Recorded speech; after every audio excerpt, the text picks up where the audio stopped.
Bismillahirrahmanirrahim. Alhamdulillahirabbil alamin.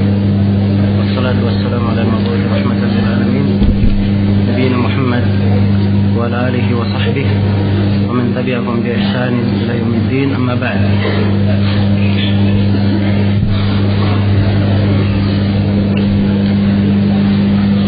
Kemudian baik, ini majelis yang keberapa? Yang kelima ya. Ini majelis yang kelima dari pembahasan kita mengkaji kitab Al-Waraqat fi Ushul al-Fiqh karya Abul Ma'ali Al-Juwaini rahimahullah ta'ala. Kita masih di dalam pembahasan seputar aqsamul kalam, tentang pembagian-pembagian al-kalam, dan telah kita terangkan bahwa al-kalam oleh penulis di sini beliau bicarakan dari tiga sisi. Sisi yang pertama dari sisi tarkib, dan kita sudah selesai menjelaskannya. Sisi yang kedua dari sisi ad-dalalah, dan sisi yang ketiga dari sisi al-isti'mal. Sisi yang kedua dari sisi dalalah, yaitu dari sisi kandungan yang ditunjukkan oleh pembicaraan. Iya, kandungan yang ditunjukkan oleh pembicaraan. Kata beliau rahimahullah, wal kalamu yanqasimu ila amrin wa nahyin wa khabarin wa istikhbarin wa yanqasimu aydan ila tamannin wa ardin wa qasamin.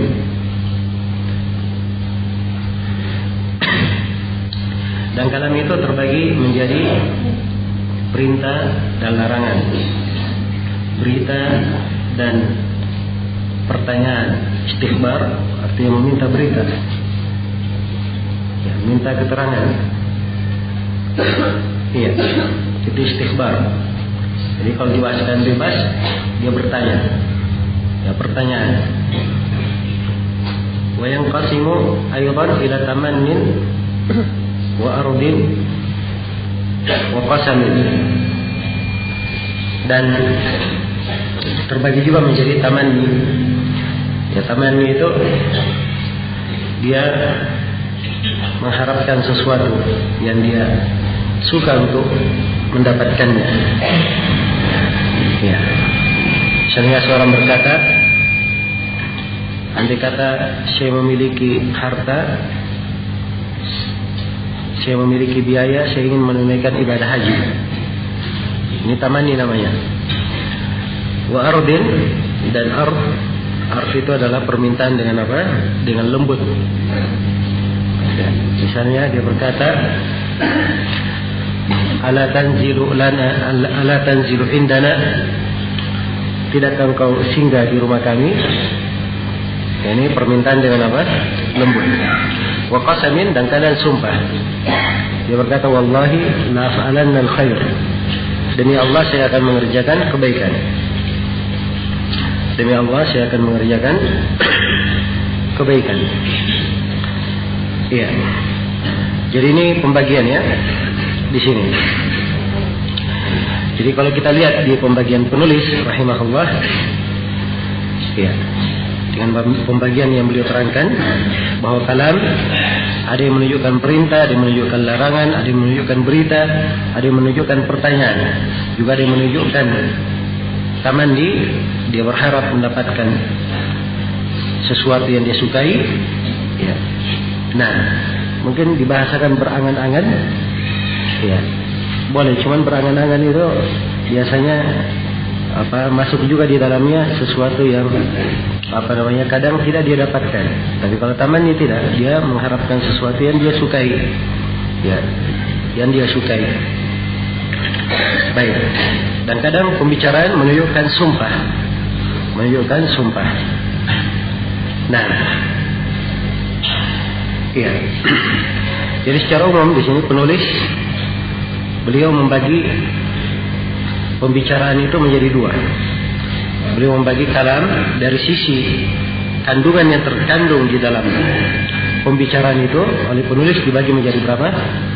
menjadi dua. Ada pembicaraan yang menunjukkan permintaan, dan ada pembicaraan yang tidak menunjukkan permintaan. Terbagi dua ya. Ada pembicaraan yang menunjukkan permintaan, dan ada pembicaraan yang tidak menunjukkan permintaan. Nah,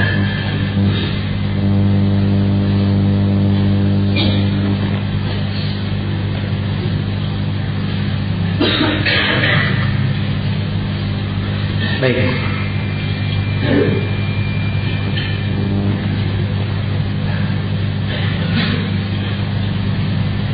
Jadi kira-kira seperti ini penggambarannya. Jadi ada yadullu ala talab.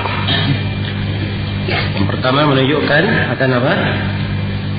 Permintaan. Menunjukkan permintaan. Jadi menunjukkan permintaan ini ada tiga. Yang pertama fi'lun, perbuatan yang pertama. Yaitu talabu fi'lin, meminta, dia meminta supaya dilakukan sebuah perbuatan. Nah, ini diantara bagian pembicaraan. Seperti firman Allah Subhanahu wa taala, "Faghsilu wujuhakum wa aydiyakum." Cucilah wajah-wajah kalian dan tangan-tangan kalian. Di sini perintah untuk mencuci apa? Mencuci wajah dan tangan. Ya.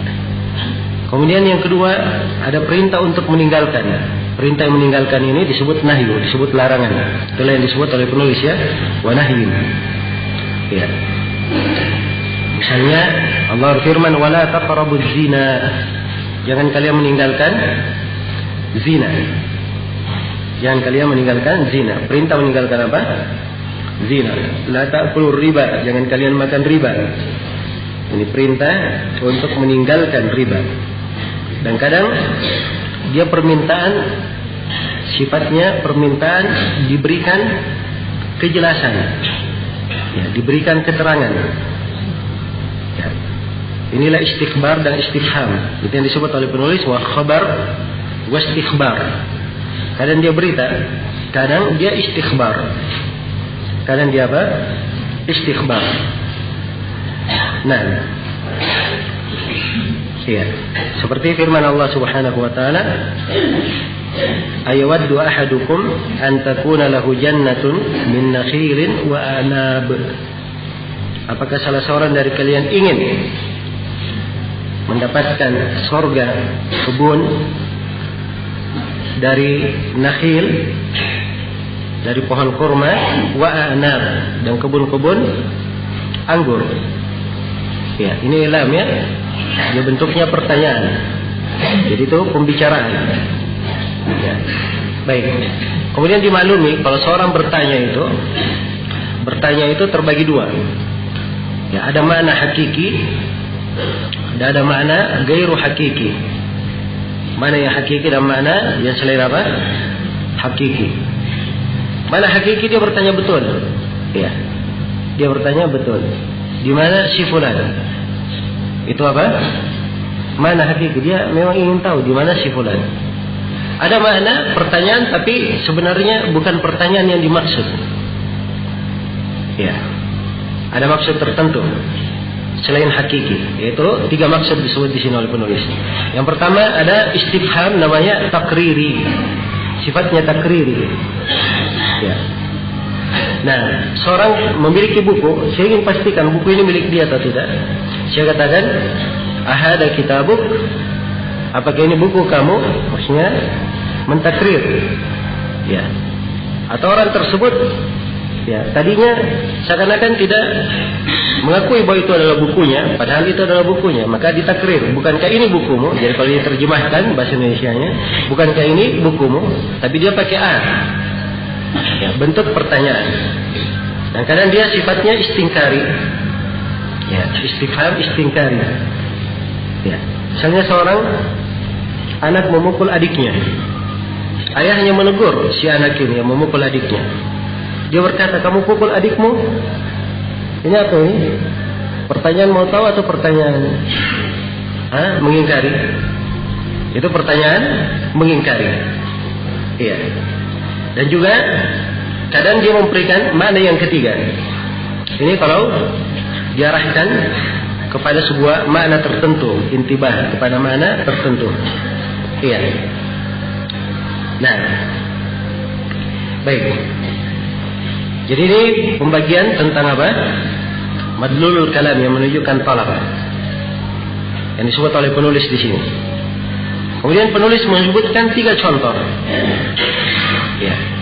3 contoh yang lainnya, kata beliau, wa yanqasimu aidan ila tamannin wa ardin. Beliau menyebutkan 3 pembagian yang lainnya. Kata beliau, dan terbagi juga menjadi tamannin wa ardin wa qasamin. Nah, ini yang dibagi di sini. Sebab 3 ini kesimpulannya semuanya bisa diklasifikasikan ke sini. La yadullu ala talab. Dia tidak menunjukkan permintaan. Ya. Dan hal yang tidak menunjukkan permintaan itu ada 2 macam. Yang pertama ada yang sifatnya khabar. Ya. Ada yang sifatnya apa? Khabar. Dan ada yang sifatnya tanbih. Atau dengan bahasa lainnya, kalau khabar dia mungkin benar dan mungkin apa? Dusta. Ya. Kalau misalnya ada orang yang berkata, Ja'a Muhammadun, Muhammad telah datang, maka ini namanya apa? Khabar. Mungkin benar, mungkin apa? Mungkin tidak benar. Atau khabar. Jelas ya? Tapi pernyataan ini, kalam ini, Muhammad datang, itu bukanlah yang menunjukkan sebuah permintaan. Tidak menunjukkan sebuah apa?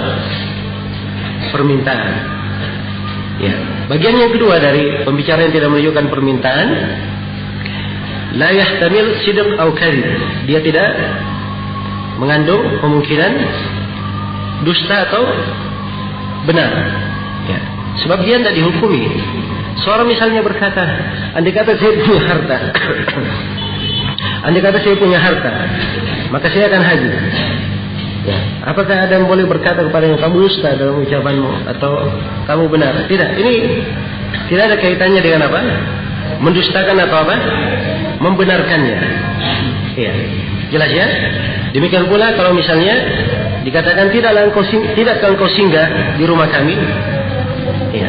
Kalau orang berkata tidak engkau singgah di rumah kami, ini ucapan juga tidak mengandung apa?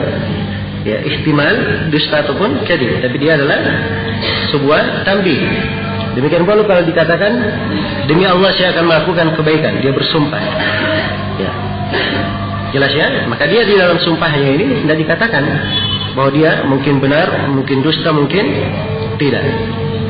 Baik, ini pembagian yang penulis berjalan di sini. Dan sebenarnya ada pembagian yang lebih bagus, ya. Ada pembagian yang lebih bagus di sini. Ya, di apa namanya?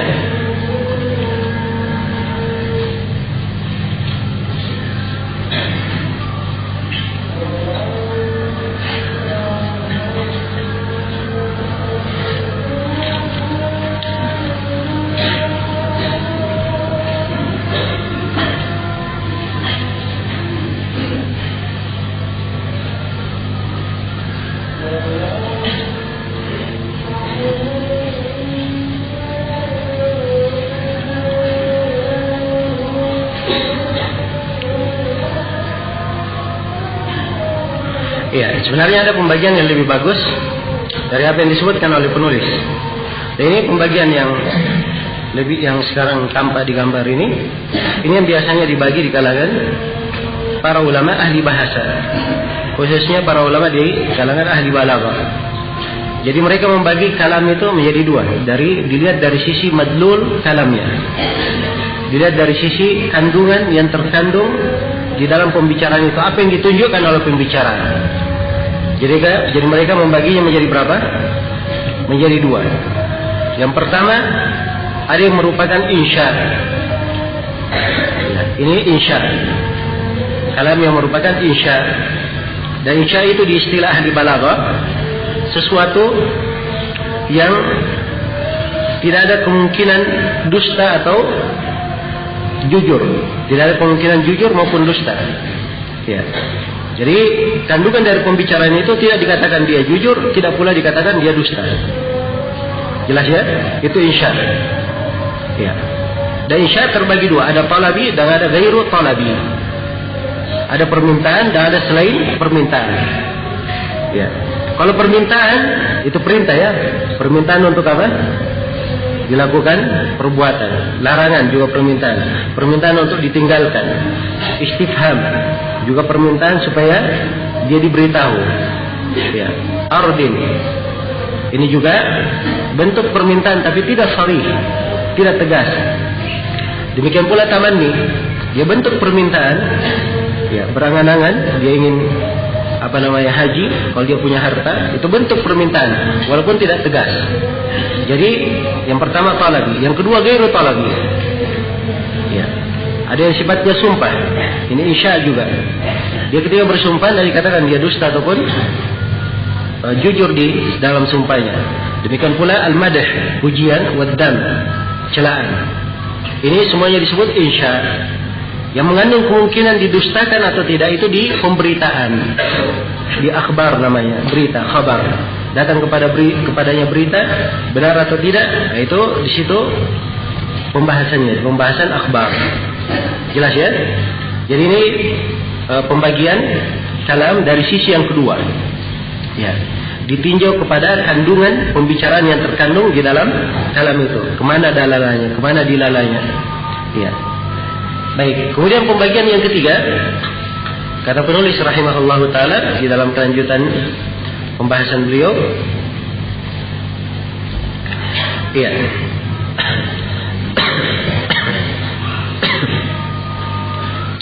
Kata beliau, wa min wajhin akhar yanqasimu ila haqiqatin wa majaz. Ya, dan dari sisi lain terbagi menjadi apa? Hakikat dan majaz. Ya, ini pembagian sisi yang keberapa? Sisi yang ketiga. Dan pembagian sisi yang ketiga ini pembagian kalam dari sisi penggunaannya. Pembagian kalam dari sisi apa? Dari sisi penggunaannya. Kata beliau, wa min wajhin akhar yanqasimu ila haqiqatin wa majaz. Dari sisi lain, pembicaraan itu terbagi menjadi dua. Hakikat dan majaz. Hakikat dan majaz. Jelas ya? Nah, hakikat itu apa definisinya? Beliau terangkan.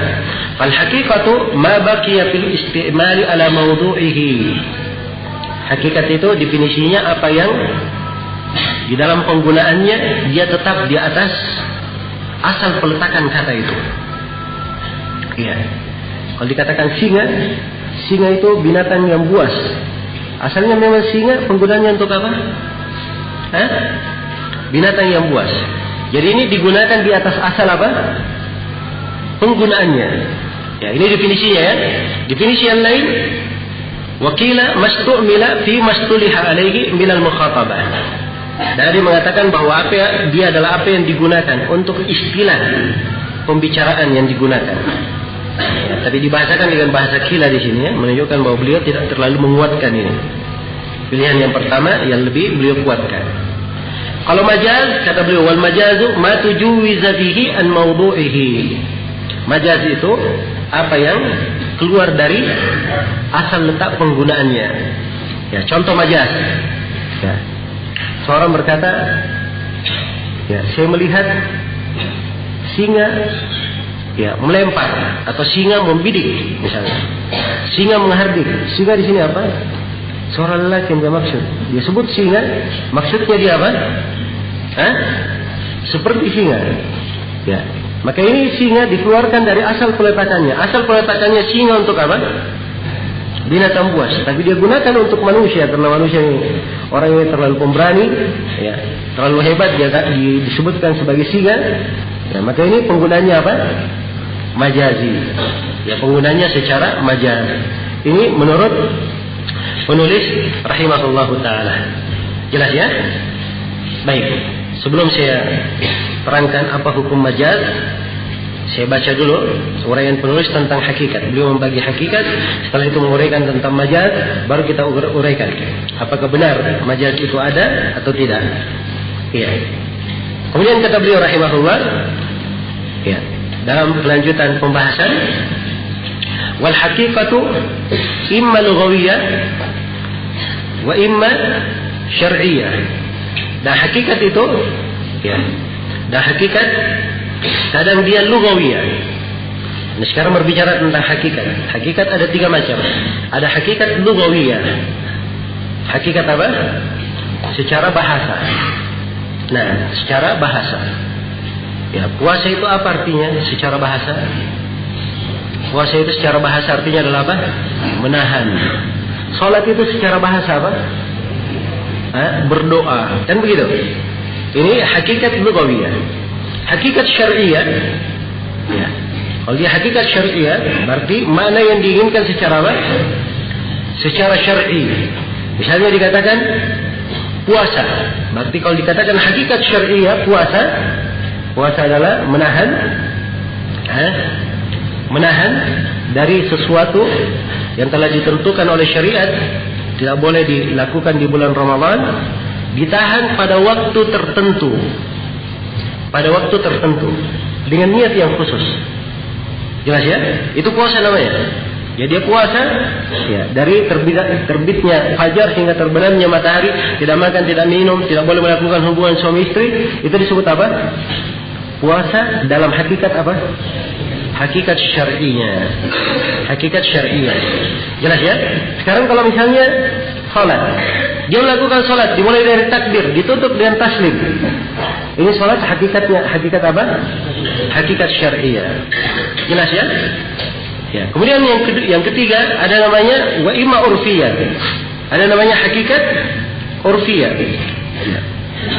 Nah, hakikat urfiyah itu adalah hakikat yang berkaitan dengan apa? Dengan urf. Ya. Hakikat yang berkaitan dengan kebiasaan. Hakikat yang berkaitan dengan apa? Kebiasaan. Ya. Urf apa yang dikenal di tengah manusia di situ. Di tengah manusia. Dan urf ini ada 2 macam. Ada urf umum, ya, urfiyatun ammah, dan ada urfiyatun khassah. Ada urf umum. Kata biasa digunakan semua orang. Contoh misalnya mobil. Ya, dimanapun orang kalau sebut mobil, orang paham mobil itu apa. Jelas ya? Mobil itu apa? Jelas ya? Baik, ini istilah umum. Ya. Tapi ada kadang istilah dia urf itu istilah khusus. Ya. Kereta misalnya, kereta. Kalau orang Jawa, ya, orang Makassar dibilang kereta, kereta itu apa? Yang ada relnya. Ya, jelas ya. Tapi coba ke Medan. Ya. Medan itu kereta apa? Kereta itu motor. Mereka gunakan untuk kata apa? Motor. Jadi ini urf apa? Khusus untuk mereka. Ya. Jelas ya? Sama dengan kita. Ya, kalau lewat apa? Si fulan lewat. Artinya apa? Ya, dia lewat berlalu. Ya, tapi kalau di sebagian tempat di sana di Sumatera, lewat itu ya, artinya dia sudah tewas. Ya. Itu sudah lewat namanya. Jelas ya? Dia sudah mati. Ya. Baik, ini urf namanya. Ya, penggunaan hakikat urfiyah. Jadi bahasa dia lewat berlalu, tapi urf mereka tidak. Lewat itu artinya apa? Ya, ini penggunaan. Jadi karena itu bahasa ada 3 macam. Ada hakikat urfiyah, ada hakikat apa? Syar'iyah, dan ada hakikat lugawiyah. Dan ini penting sekali seorang mengenalnya. Ya, seorang mengenalnya. Karena itu tidak boleh seorang memberi apa namanya? Memberi jawaban di sebuah tempat kalau dia tidak tahu apa yang berada di tempat tersebut. Nah, ya, mereka menggunakan istilah-istilah, kebiasaan-kebiasaan yang kadang dia sendiri tidak memahami apa maknanya, atau dia pahami kepada suatu makna ya secara bahasa ya, atau di kebiasaan dia ternyata di kebiasaan mereka itu maknanya lain. Itu maknanya apa? Maknanya lain. Ya. Maka di sini pentingnya seorang mengenal hakikat. Bahkan bahwa hakikat itu ada berapa? Ada 3. Ada hakikat syariah, ada hakikat apa? Lugawiyah, dan ada hakikat urfiyah. Ada hakikat urfiyah. Yang mana yang didahulukan dari 3 hakikat ini? Yang paling didahulukan adalah hakikat apa? Syariah. Sebab itu asalnya. Itu merupakan asal bagi seorang di dalam membahas agama. Ya, asalnya dia mendahulukan hakikat syariah. Jadi kalau dibilang salat dalam nas Al-Quran dan hadis, asalnya salat bermakna apa? Ya salat yang dimulai dari takbir diakhiri dengan apa? Dengan salam, itu salat. Ya. Dan ini bantahan terhadap orang-orang sufi yang jahil. Ya, mengatakan saya tidak perlu salat. Ya, salat itu ya tidak harus orang berdiri ya sampai dia salam. Ya, ini masih tingkat apa ini? Hakikat katanya. Ya. Kalau dia sudah di tingkatan lupa sih, hakikat atau ma'rifat itu namanya? Hah? Syariat, tingkat syariat. Ya, kalau mereka sudah di tingkat hakikat atau ma'rifat, itu tidak lagi sholat. Ya. Diam-diam saja. Nah, dan ini naudzubillah orang-orang ini. Saya pernah dicerita sama sebagian keluarga, ya, awam umum keluar pergi sholat Jumat. Ada orang-orang tua duduk merokok depan rumahnya, cerita, ya. Begitu balik, ya, keluarga ini bertanya, kok om bapak nggak pergi sholat? Ya, katanya kamu ilmumu belum sampai ke sana katanya. Ilmumu belum sampai ke sana. Kami duduk saja sudah sholat. Ya. Akhirnya keluarga cerita, anak pening dengar kepala itu, mendengar ucapan mereka pening katanya. Kok bisa seperti ini? Ya. Perhatikan ya, ini asal jahilnya memang jahil yang sangat besar terhadap kandungan syariat. Ya, perhatikan ya, pembagian hakikat ini penting sekali untuk mengenal hakikat. Karena itu Ibnul Qayyim rahimahullahu taala, ya beliau Ibnul Qayyim dan selainnya dari para ulama menyebutkan bahwa seorang itu tidak boleh dia memberikan fatwa atau memberikan hukum apapun kecuali dibangun di atas dua dasar. Dasar yang pertama, dia punya ilmu syariat tentang hukum itu. Ya. Kemudian dasar yang kedua, dia tahu keadaan, ya, kejadian yang terjadi pada saat hukum itu ditanyakan. Jelas ya? Jadi kalau terjadi kejadian di sebuah keadaan, yang pertama harus dia punya ilmu syariat, itu syarat pertama. Syarat yang kedua, dia harus tahu keadaan yang terjadi, bagaimana posisi dan keadaannya, supaya ya, ketika dia punya ilmu syariat dan dia tahu keadaannya, dia bisa menempatkan hukum syar'i itu tepat pada tempatnya. Jelas ya? Karena itu orang yang tahu hukum syar'i tapi tidak tahu keadaan, itu tidak boleh memberikan memberikan hukum. Demikian pula sebaliknya, orang yang tahu keadaan, tahu kondisi tapi tidak punya hukum syar'i, dia tidak boleh Dia tidak boleh berbicara tentang hal itu. Dan ini termasuk kaidah pokok, berlaku di dalam banyak permasalahan. Ya. Kadang ada sebagian kelompok menyimpan. Ya. Orang-orang yang pernah berada di kelompok tersebut, ya tahu kesesatan yang ada di kelompok itu. Ini namanya tahu keadaan.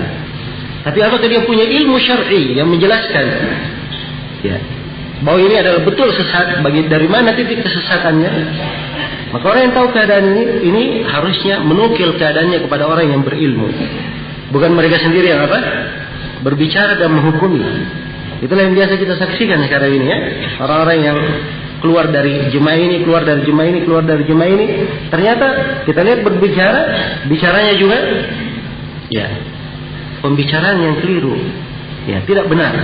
Karena dia hanya punya mengetahui kondisi dan tidak punya hukum syar'i menyikapi kondisi. Ya. Jelas ya? Dan seorang alim dia punya ilmu. Terjadi banyak kejadian di berbagai tempat. Tapi mereka tidak menjatuhkan, tidak memberikan hukum. Kenapa? Sebab gambaran kejadian tidak tergambar pada mereka. Sebagai pelengkap syarat supaya mereka bisa memberikan memberikan hukum. Dan ini hal yang sangat penting yang harus diketahui. Baik. Selesai sudah pembahasan tentang hakikat, terbagi menjadi 3. Kemudian setelah itu penulis berpindah menguraikan tentang majaz. Kata beliau, wal majazu, ya, imma ayyakuna biziyadatin aw naqs aw nuqsanin aw naqlin. Beliau bagi majaz terbagi 3. Ya, majaz itu mungkin dia dengan adanya tambahan, mungkin dengan adanya pengurangan, dengan mungkin adanya perpindahan, ya, dikurangi, ditambah, dikurangi atau dipindahkan. Iya, jelas ya, itu disebut majaz. Baik, sekarang berkaitan dengan majaz ini, apakah di dalam bahasa itu ada yang disebut dengan majaz? Ya, ini dua pendapat di kalangan para ulama.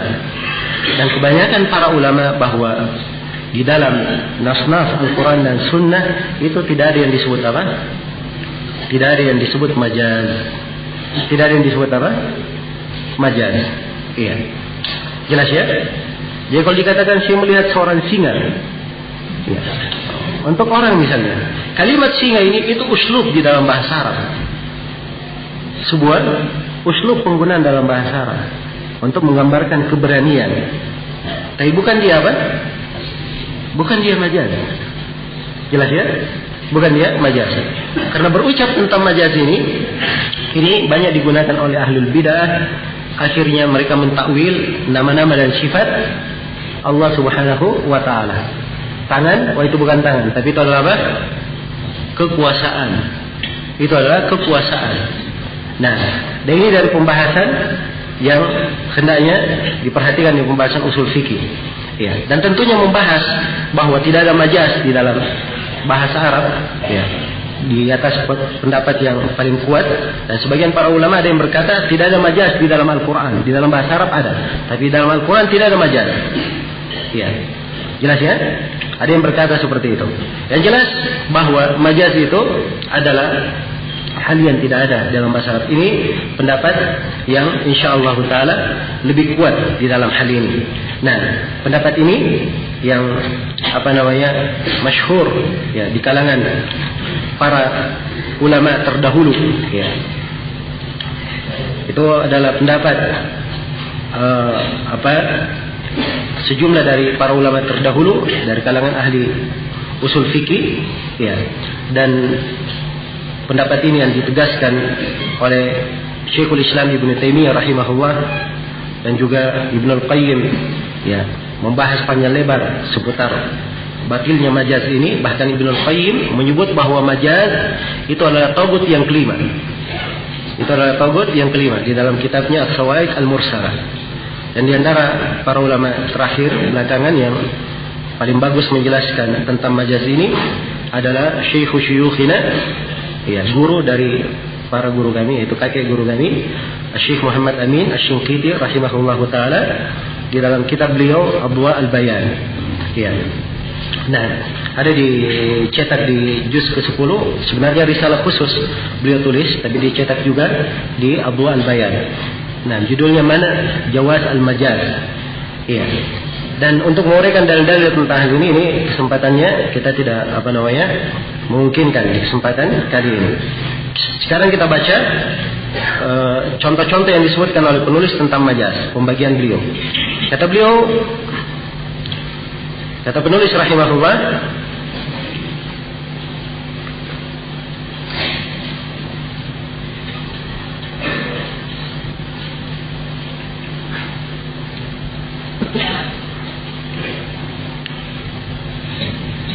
ya, kata beliau, fal majazu biziyadati, majaz dengan tambahan. Beliau bagi majaz menjadi berapa tadi? 3. Majaz dengan tambahan, majaz dengan pengurangan, dan majaz dengan apa? Pemindahan. Ya.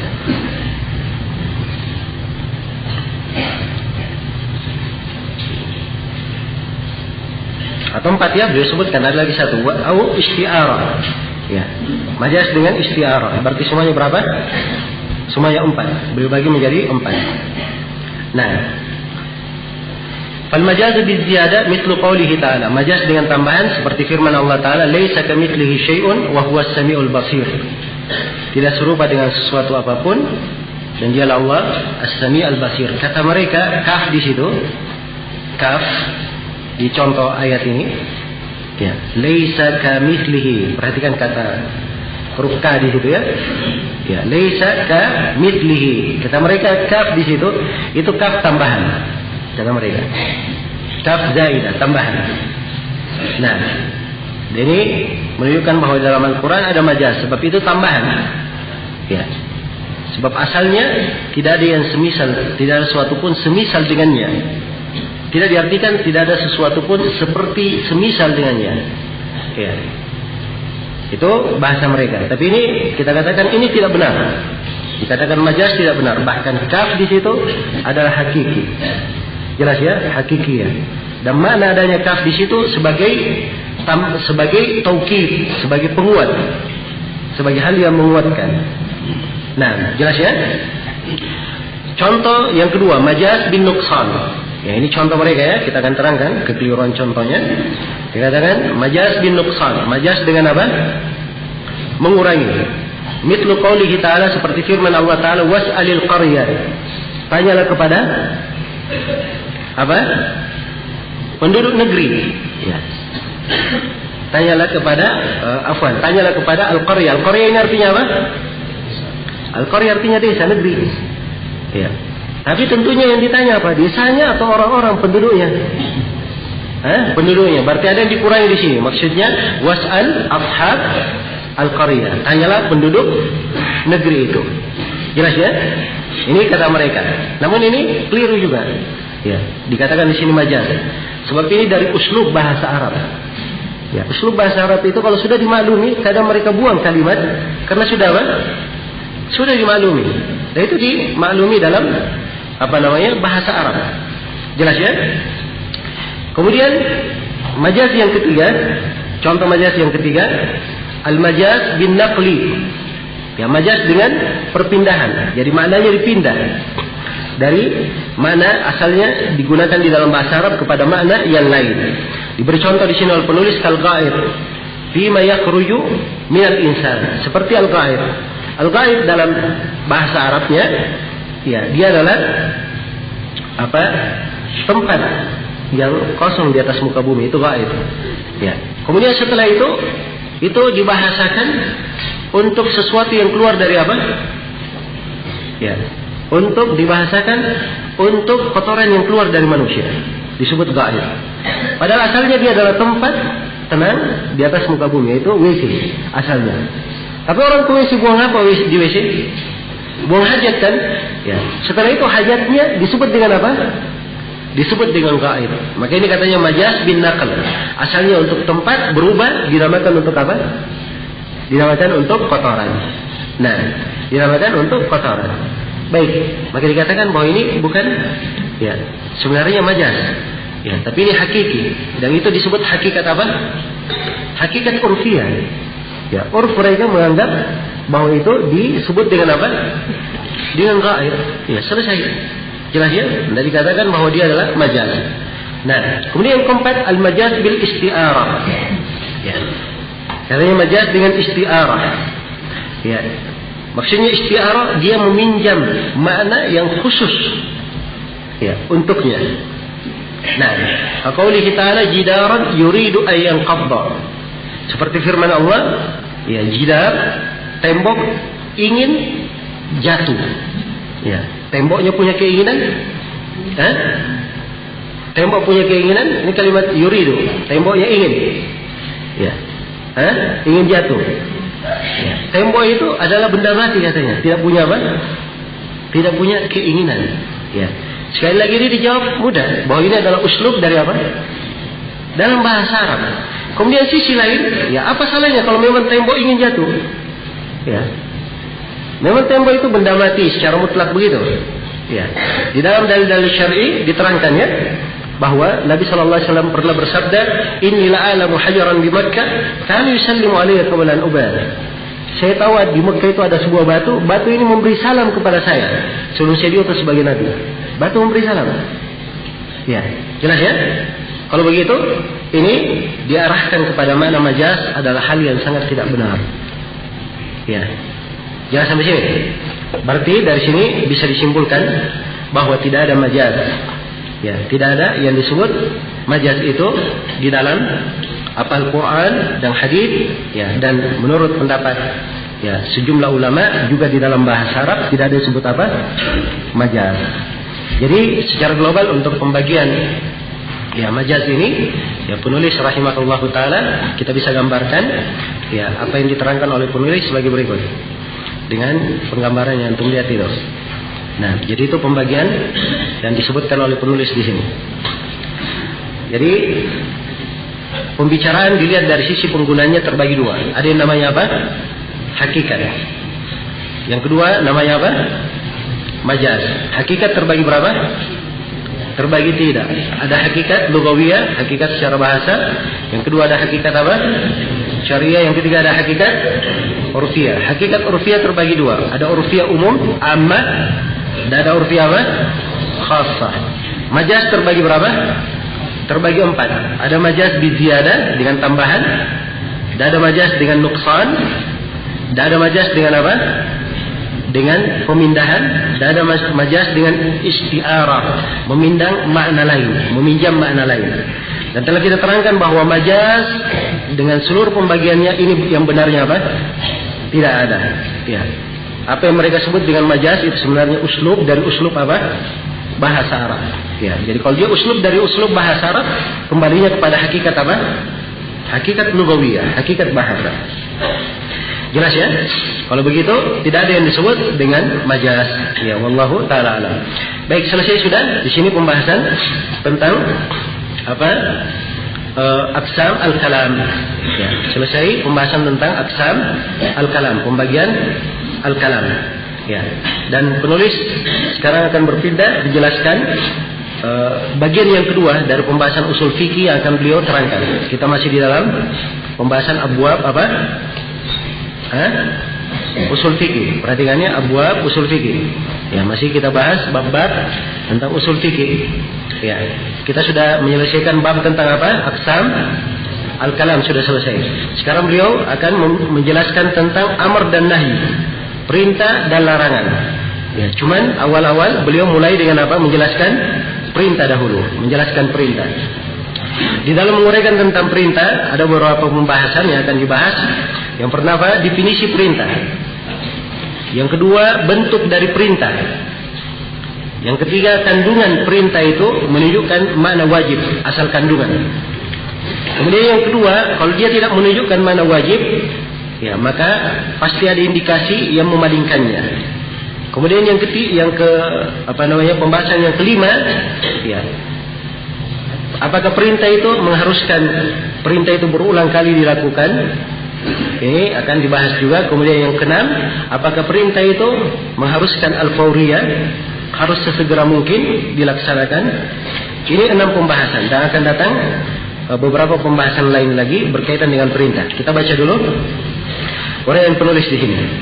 Kata beliau rahimahullah dalam pembahasan berikutnya,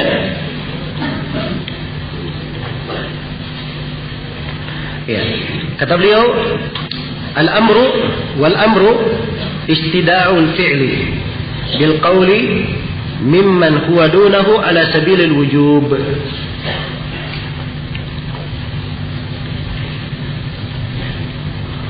Ya, ini perintah. Kata beliau wal amru, dan perintah itu adalah istida' al-fi'l. Perintah adalah dia minta untuk dilakukan. Ya, minta untuk dilakukan. Ya, permintaan untuk melakukan sebuah perbuatan. Jadi sudah kita terangkan ya. Ya, minta untuk dilakukan sebuah perbuatan bil qauli, dengan apa? Dengan ucapan. Mimman huwa dunahu, dari orang yang apa? Dia minta kepada orang yang dibawanya. Dia minta kepada orang yang dibawanya. Ala sabilil wujub, dan permintaannya ini dengan bentuk yang wajib. Dengan bentuk yang wajib. Nah, baik. Sini penulis memberikan definisi tentang perintah. Kata beliau istida'ul fi'l, istida'al fi'l bil qawli mimman huwa dunahu ala sabilil wujub. Iya, ini definisi beliau. Yang pertama istida'al fi'l, meminta apa? Meminta adanya perbuatan. Ya, meminta adanya apa? Perbuatan. Keluar darinya kalau yang diminta menghilangkan, kalau yang diminta adalah meninggalkan. Kalau yang diminta meninggalkan itu namanya apa? Namanya larangan, bukan perintah. Jelas ya? Jadi istidah al-fi'l, meminta perbuatan bil qauli, dengan ucapan. Yaitu dengan ucapan yang apa? Ya. Dengan ucapan yang menunjukkan perintah. Jadi ini apa? Ketentuan yang kedua, harus dengan ucapan. Nah, maka keluar darinya isyarat. Keluar darinya apa? Isyarat. Dia tidak disebut perintah, tidak disebut amr, walaupun dia kadang terdapat permintaan untuk melakukan perbuatan. Kemudian yang ketiga, ya, beliau sebutkan mimman huwa dunahu. Jadi perintah ditujukan kepada siapa perintah ini? Kepada siapa yang di bawahnya. Ya, karena di dalam bahasa Arab, kalau dia kepada yang di bawahnya itu disebut perintah. Kalau kepada yang di atasnya itu disebut apa? Iltimas. Kalau kepada yang selevel dengannya itu disebut apa? Disebut at-tasawi. Ya. Jelas ya? Ya, kalau kepada yang di atasnya, ya, kalau dia dari bawah ke atas itu disebut doa, ya, doa permintaan dari bawah ke atas. Kalau sama itu disebut iltimas. Kalau dari atas ke bawah itu disebut apa? Disebut perintah. Disebut perintah. Baik. Jelas ya?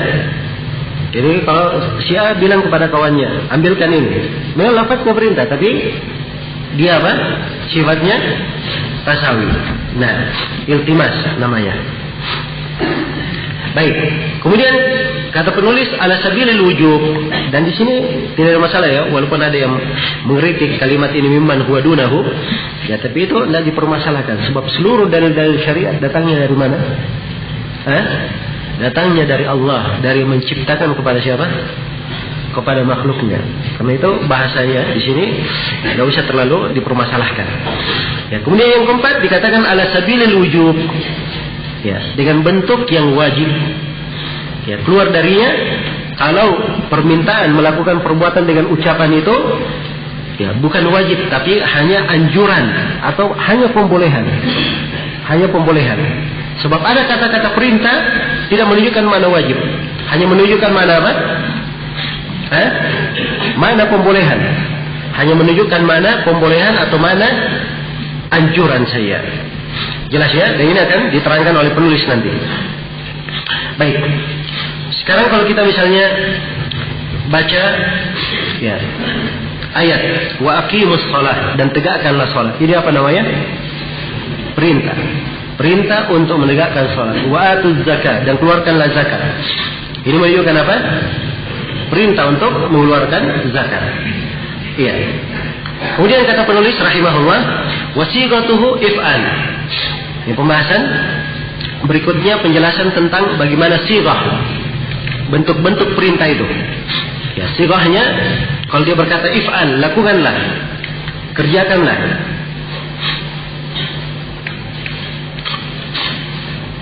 Ya. Banyak ya dari sighah perintah. Salah satunya ini yang disebut oleh penulis. Kalau dia lakukan, dia katakan if'al, lakukan. Ya. Seperti yang kita baca tadi ayat aqimus salat wa atuz zakat. Ini sama ya. Tegakkan salat, keluarkan zakat. Itu dengan lafaz if'al. Dan ada sighah yang lainnya. Kadang sighahnya dengan fi'il mudhari'. Kadang sighahnya dengan fi'il apa? Fi'il mudhari' tapi dijazm, ya, didahului dengan lamul amr. Ya. Falyahdharil ladzina yukhalifuna an amri. Hendaknya berhati-hati mereka yang menyelisih perintahnya. Wal yatawafu bil baitil atiq, dan hendaknya mereka tawaf di Ka'bah. Ini semua kalimat hendaknya, dia berhati-hati, hendaknya dia tawaf. Ini apa namanya? Ini namanya perintah, amr, ya. Dahului dengan apa? Lam di depannya. Ya. Yang lainnya dia adalah isim fi'il amr. Dia isim memang. Isim bukan fi'il. Ya. Bukan kata perintah, tapi dia adalah isim bermakna perintah. Seperti firman Allah, "Alaikum anfusakum la yadurrukum man dhalla idza ihtadaitum." Ya. Hendaknya kalian membenahi diri kalian. Ya, ini perintah ya. Membenahi diri kalian. La yadurrukum man dhalla idza tadaitum. Tidak membahayakan kalian orang yang tersesat sepanjang kalian berada apa? Di atas hidayah. Baik.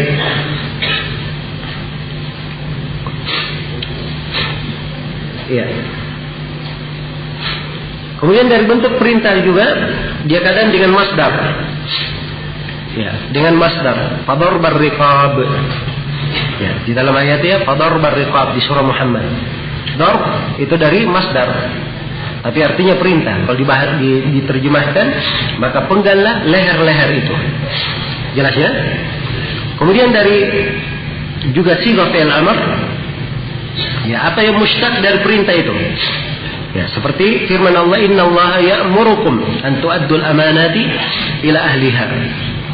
Ya, sungguhnya Allah memerintah kalian untuk menunaikan amanah kepada pemiliknya.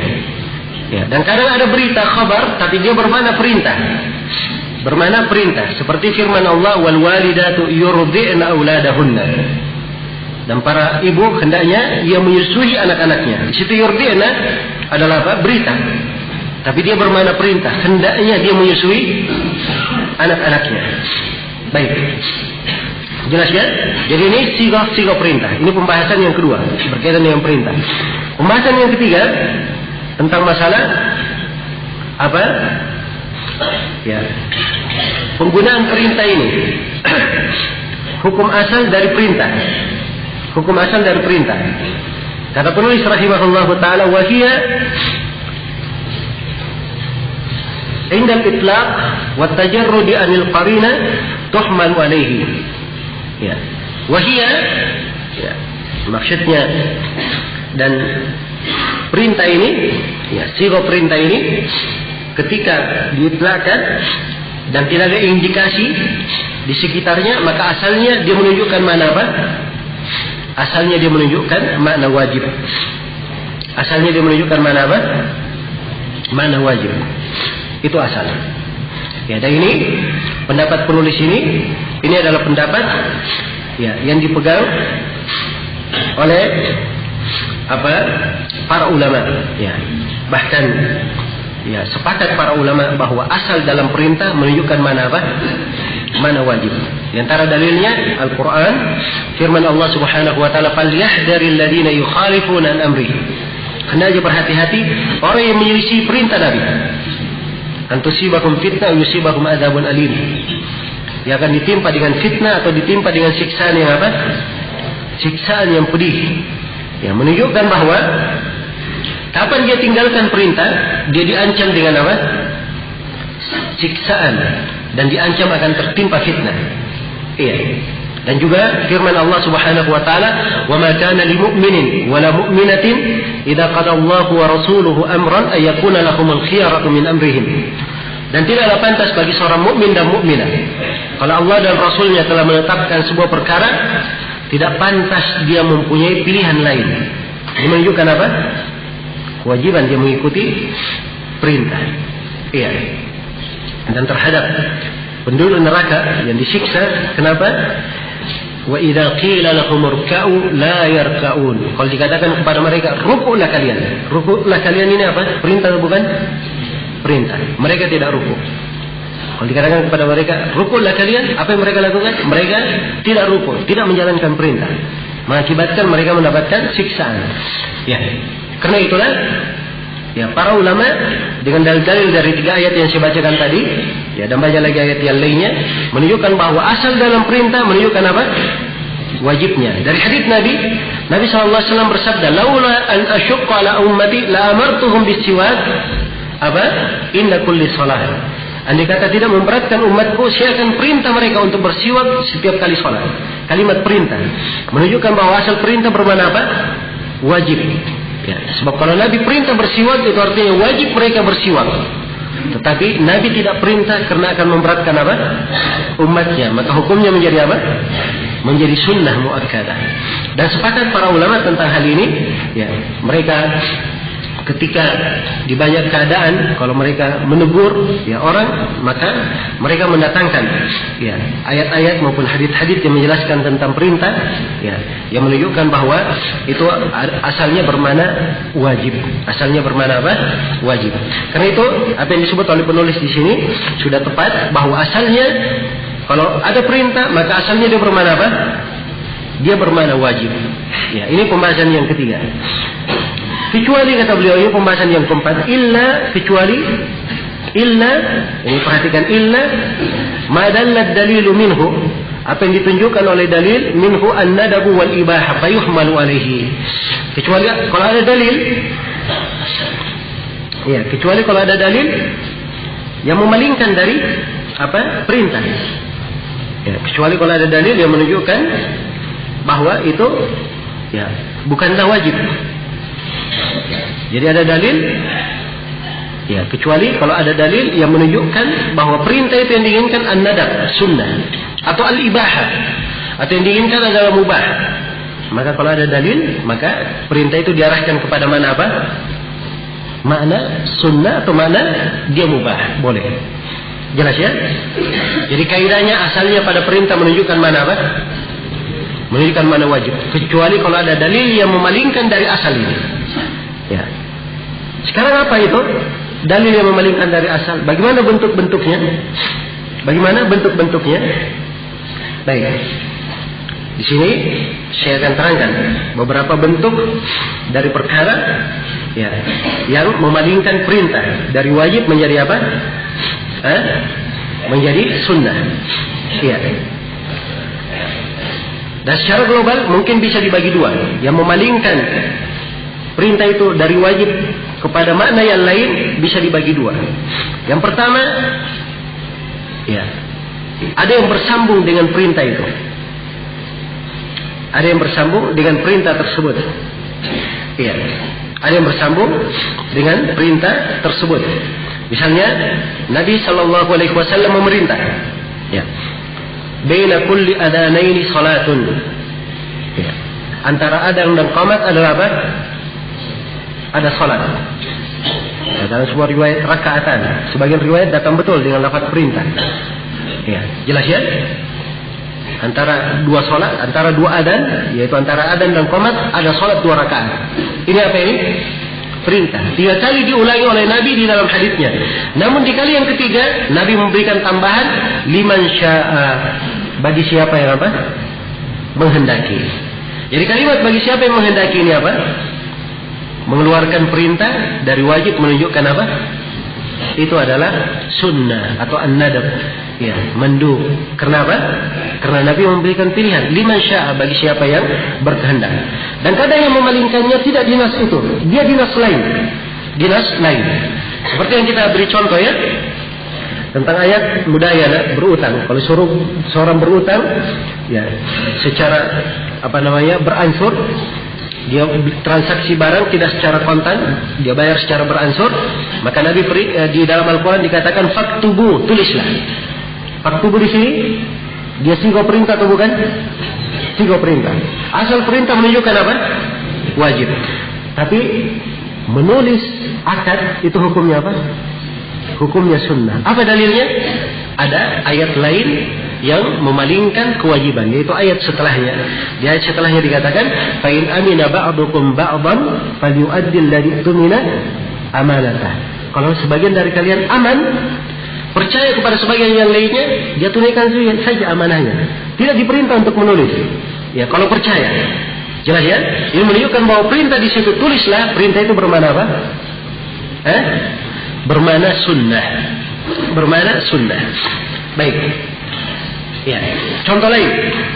Ya. Rasulullah SAW bersabda dalam hadits Anas bin Malik, riwayat Bukhari dan Muslim, tasahharu fa inna fis sahuri barakah. Makan sahurlah kalian, sesungguhnya pada makan sahur itu ada berkah. Ini tasahharu artinya apa? Makan sahurlah. Saya bertanya, ini sigo perintah atau bukan? Sigo perintah. Sekarang saya tanya, makan sahur itu hukumnya apa? Wajib atau sunnah? Ya, hukumnya sunnah menurut kesepakatan para ulama. Jelas ya? Sisa di sini harus kita jelaskan nas hadisnya sebab dia perintah. Ya, harus kita terangkan kenapa dia tidak wajib padahal dia perintah. Ya, apa yang memalingkannya dari kewajiban? Yang memalingkannya dari kewajiban adalah apa yang telah syah dari Nabi bahwa beliau melakukan puasa wisal 2 hari berturut-turut. Nabi menyambung puasa 2 hari berturut-turut, tidak berbuka, tidak pula makan sahur. Jelas ya? Andai kata makan sahur itu wajib, maka beliau tidak boleh apa? Puasa wisal. Jadi ini dalil yang memalingkan perintah. Dalil yang memalingkan perintah. Baik. Sampai sini bisa dipahami ya? Iya. Itu contoh-contoh. Ya, sekarang saya akan memberikan kaidah-kaidah supaya seseorang bisa mengarahkan perintah ini diarahkan ke makna yang mana. Ya, sekarang kita katakan bahwa asal perintah menunjukkan mana apa? Wajib, kecuali kalau ada dalil yang memalingkan. Sekarang kalimat ini, kalau ada dalil yang memalingkan, berarti harus ada indikasi yang menunjukkan bahwa perintah ini bukan bermakna apa? Wajib. Di antara indikasi tersebut, dari sebagai kaidah, ya, disebut oleh para ulama ahli fikih, disebut oleh para ulama usul fikih, ya, al-amru ba'da al-hadar, al-amru ba'da al-hadar ya'udu ila ma kana alaihi qabla al-hadar. Perintah setelah larangan, ya, perintah setelah sebelumnya hal itu dilarang, ini mengembalikan hal tersebut, mengembalikan hukum hal tersebut sebelum dilarangnya. Sebelum dilarangnya. Iya. Baik. Sekarang saya bertanya. Seorang yang muhrim melakukan ihram untuk ibadah umrah atau ibadah haji, dia boleh membunuh hewan buruan? Boleh atau tidak? Tidak diperbolehkan. Ya. Setelah dia halal, Allah berfirman di dalam Al-Quran. Ya. Wa idza halaltum fastadu. Kalau kalian sudah halal, sudah lepas dari ihram kalian, maka berburulah kalian. Fastadu. Istadu di sini apa? Perintah atau bukan? Perintah. Jadi wajib berburu. Kalau sudah haji pergi berburu semua begitu? Tidak. Tapi di sini perintah karena sebelumnya dia dibolehkan, kemudian dilarang pada saat ihram, kemudian dibolehkan lagi, maka pembolehannya ini kembali kepada sebelum dilarangnya. Jelas ya? Sebelum dilarangnya, ya, berburu hukumnya apa? Hukumnya boleh. Karena itu dia hukumnya apa? Mubah. Ya, perintah di situ bermakna apa? Bermakna ibah. Ya, bermakna ibah. Ya. Contoh lain. Nah,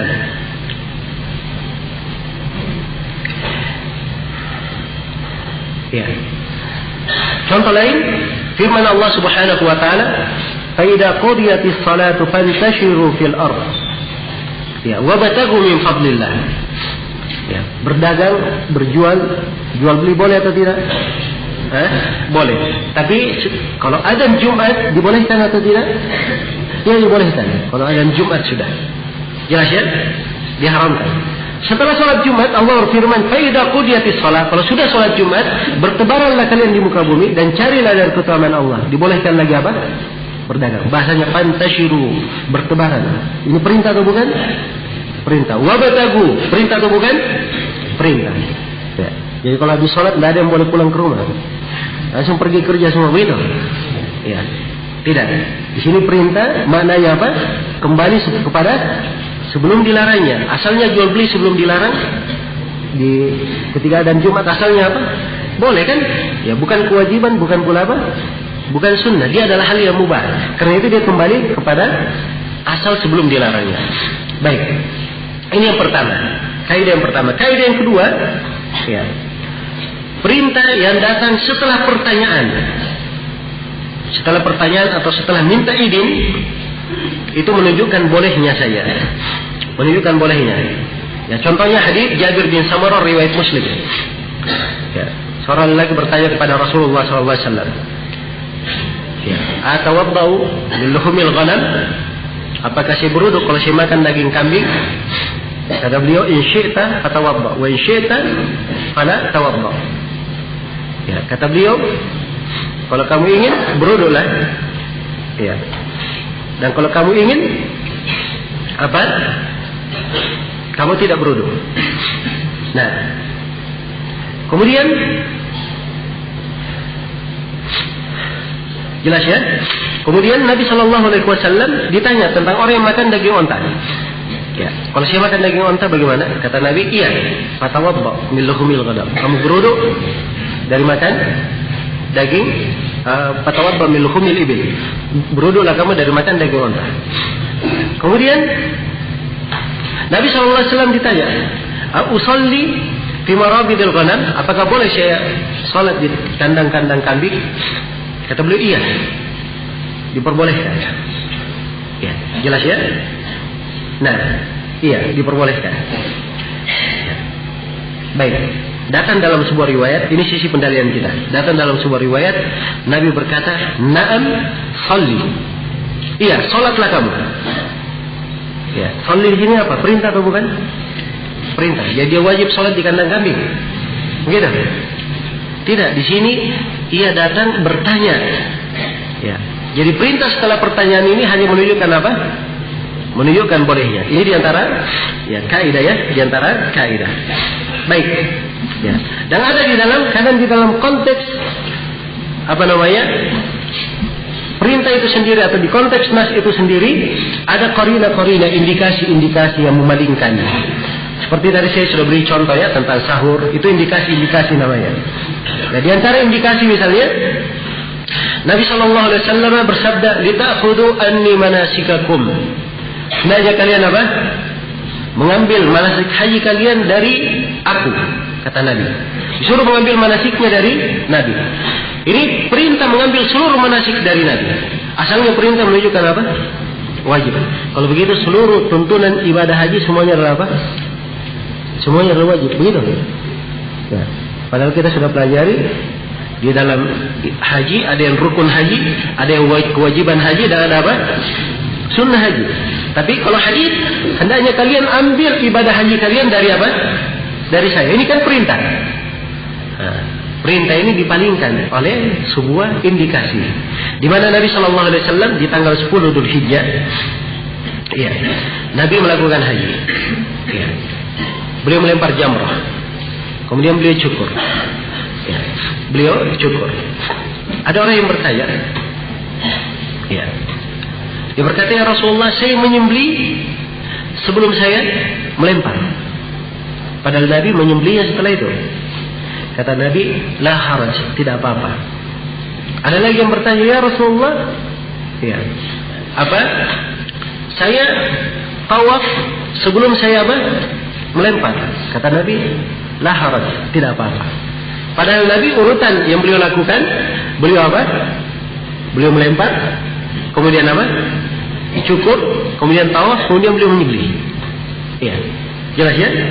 Tapi ada yang melakukan kebalikannya, Nabi katakan tidak apa-apa. Ya, maka ini korina menunjukkan bahwa apa? Hadits Nabi ta'khudhu anni manasikakum ini bukan menunjukkan makna wajib, tapi dia adalah makna apa? Umum. Manasik itu harus diambil dari siapa? Dari Nabi Sallallahu Alaihi Wasallam. Ya, baik. Ini contoh-contoh ya di dalam memahami perintah atau bagaimana cara seorang membedakan perintah itu bermakna wajib atau bermakna apa? Bermakna sunnah. Ya. Kemudian kata beliau rahimahullahu taala, ya. Wala yaktadi at-taqrar ala sahih illa ma dalla ad-dalil ala qasdi at-taqrar. Ya, kata beliau, dan perintah itu menurut pendapat yang lebih benar tidak menunjukkan pengulangan. Ya. Jadi perintah menurut pendapat yang lebih benar, kata penulis rahimahullah, tidak menunjukkan makna apa? Tidak menunjukkan makna pengulangan. Ya. Ya, kalau ada perintah dari Nabi Sallallahu Alaihi Wasallam, asalnya perintah itu untuk apa? Untuk satu kali saja, tidak berulang. Iya. Jadi kalau misalnya disuruh puasa atau disuruh melakukan ibadah haji, berarti kewajiban hajinya berapa kali? Asalnya satu kali saja. Jelas ya? Asalnya satu kali saja. Ini berdasarkan hadits Abu Hurairah, riwayat Bukhari dan Muslim. Nabi Sallallahu Alaihi Wasallam bersabda waktu itu di musim haji, "Ya ayuhan nas, furada alaikumul hajj, fahujju." Ya, kata Nabi, wahai sekalian manusia, Furida alaikumul hajju fahujju. Telah diwajibkan atas kalian menunaikan ibadah haji. Berhajilah kalian. Fahujju, berhajilah kalian. Ini apa ini? Perintah atau bukan? Perintah ya, berhajilah kalian. Ya, ada seorang sahabat yang bertanya, "Aqullu amin ya Rasulullah?" Apakah hajinya setiap tahun wahai Rasulullah? Pasakan. Maka Nabi diam. Hatta qalaha salatan. Sampai orang itu apa? Mengucapkan ucapannya 3 kali. Kemudian Nabi berkata, "Lau qultu na'am lawajabat wa lamastata'tum." Andai kata saya katakan iya, maka akan wajib haji itu setiap tahun bagi kalian dan kalian tidak akan mampu. Jelas ya? Ini menunjukkan bahwa asalnya kalau Nabi memerintah, walaupun beliau tidak menjelaskan berapa kali, asalnya menunjukkan apa? Hanya 1 kali, itu asal. Ya, ini hadis yang menjadi ya dasar yang dipegang di sini oleh para ulama yang menguatkan bahwa perintah itu menunjukkan mana apa? Hanya sekali saja, kecuali kalau ada dalil menunjukkan pengulangan. Ya, tapi Ibnul Qayyim rahimahullahu taala ya beliau membedakan perintah itu kalau dia sifatnya mutlak itu apa? Menunjukkan bahwa dia harus berulang. Ya, dia menunjukkan mana pengulangan. Ya, menunjukkan mana pengulangan. Sebab dalam Al-Quran dikatakan misalnya, "Aminu billahi wa rasulih." Berimanlah kepada Allah dan Rasulnya. Beriman perintah kan? Ya, kepada Allah dan Rasulnya. Beriman itu berapa kali? Beriman itu seterusnya. Kan begitu? Seterusnya. Karena itu beliau katakan asalnya perintah bermakna apa? Berulang. Kecuali kalau ada dalil menunjukkan bahwa dia hanya apa? Sekali saja. Ya, jelas ya? Dan sebenarnya ini walaupun khilaf ini ada pengaruhnya pada sebagian keadaan, namun mana yang diterangkan oleh para ulama di sini adalah hal yang bisa dimaklumi dan kebanyakan memang menyebutkan bahwa perintah itu asalnya hanya sekali saja, kecuali kalau ada dalil yang menunjukkannya. Adapun ayat yang disebutkan oleh Ibnul Qayyim nas ayat, maka nas ayat itu sudah dimaklumi. Aminu billahi wa rasul, berimanlah kepada Allah dan Rasulnya. Ini beriman terus menerus, jelas ya? Sebab dia adalah syarat, ya ditunjukkan oleh banyak keadaan. Di antaranya keislaman tidak syah kecuali dengan apa? Dengan keimanan. Ya. Baik. Maka secara umum bahwa kaidah yang disebut oleh penulis di sini ini adalah hal yang boleh dan baik. Kemudian berikutnya pembahasan berikutnya kata beliau, wala yaqtadi al-fawr. Ya, wala yaqtadi al-fawr. Dan iman itu dan perintah itu ya tidak menunjukkan mana apa? Al-fawriyah. Tidak harus dia segera. Ya. Di sini ada 2 pendapat di kalangan ahli usul fikih. Kalau ada perintah dalam Al-Quran maupun hadis, asalnya seorang itu segera melakukan atau tidak? Ini ada 2 pendapat. Ada yang berkata bahwa perintah itu tidak mengharuskan fawriyah, tidak mengharuskan ya, segera dilakukan. Boleh dia undur. Boleh dia undur. Nah, ada yang mengatakan bahwa tidak, perintah itu mengharuskan apa? Mengharuskan fawriyah, harus segera, ya, harus segera dia kerjakan. Ya, harus segera dia kerjakan. Nah, dan pendapat yang kedua ini yang lebih kuat, bahwa perintah itu menunjukkan harus segera dilakukan. Ya, dan ini pendapat yang lebih kuat menyelisih pendapat yang disebutkan oleh penulis. Jadi penulis mengatakan bahwa perintah tidak harus segera dilakukan. Ini pendapat yang lemah. Yang lebih kuatnya bahwa perintah itu harus segera apa? Harus segera dilakukan. Ya.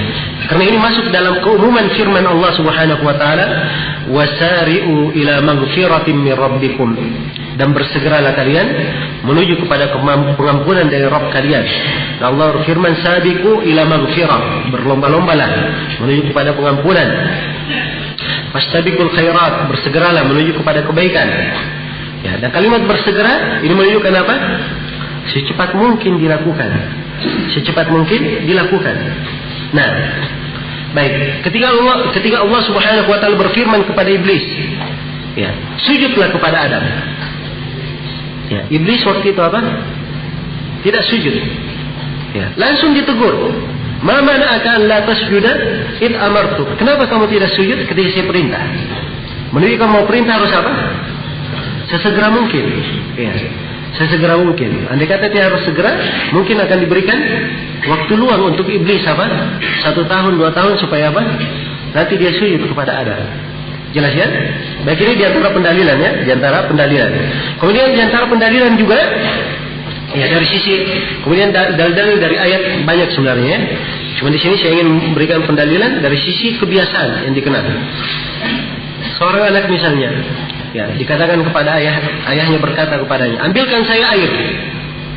Ya, tapi anaknya dia putar-putar dulu. Sepekan setelah itu baru dia datang bawa air. Ya, kira-kira ini dia menjalankan perintah atau tidak? Ini tidak menjalankan perintah. Jadi asalnya kalau dikatakan ambilkan air, itu segera mungkin diambilkan. Itu asal. Jelas ya? Baik. Maka yang kuat di dalam masalah perintah, asalnya memberikan makna apa? Al-fawriyah. Ya. Mungkin ada yang bertanya. Ya. Apa faedahnya kita tahu? Perintah itu asalnya segera mungkin atau lambat dilakukan? Oh, saya bilang ini faedahnya apa? Faedahnya banyak. Yang pertama, seorang kalau ada kewajiban zakat, kapan sudah wajib zakat, maka tidak boleh dia undur. Kapan dia undur, dia apa? Dia berdosa. Karena apa? Asal perintah menunjukkan apa? Dia segera mungkin. Ya. Begitu dia punya kemampuan untuk haji, boleh dia undur? Jawabannya tidak boleh diundur. Karena perintah untuk haji sifatnya apa? Fauriyah, harus segera mungkin dia lakukan. Ini pengaruh ya dari pembahasan ini. Baik. Kemudian kata penulis rahimahullahu taala, ya.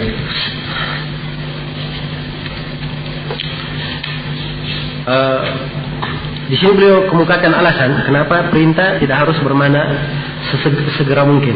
Lianna al-gharda minhu ijadul fi'li min ghairi ikhtisasin bil-zaman ats-tsani. Bil-zaman al-awwal duna ats-tsani. Ya. Kata beliau karena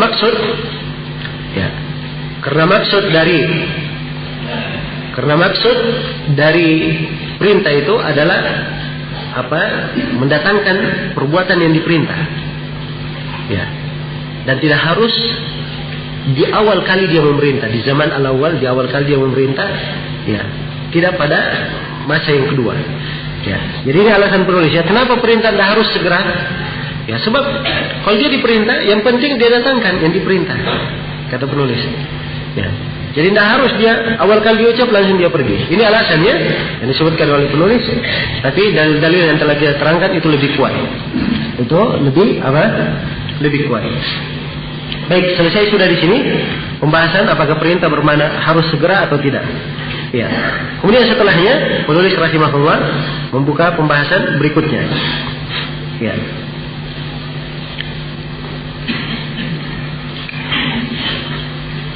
Kita berpindah ke pembahasan berikutnya.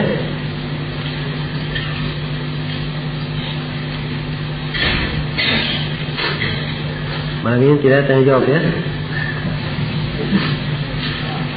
Saya selesaikan dulu sedikit berkaitan dengan perintah. Masalah perintah. Sebab nanggung kalau kita selesaikan besok.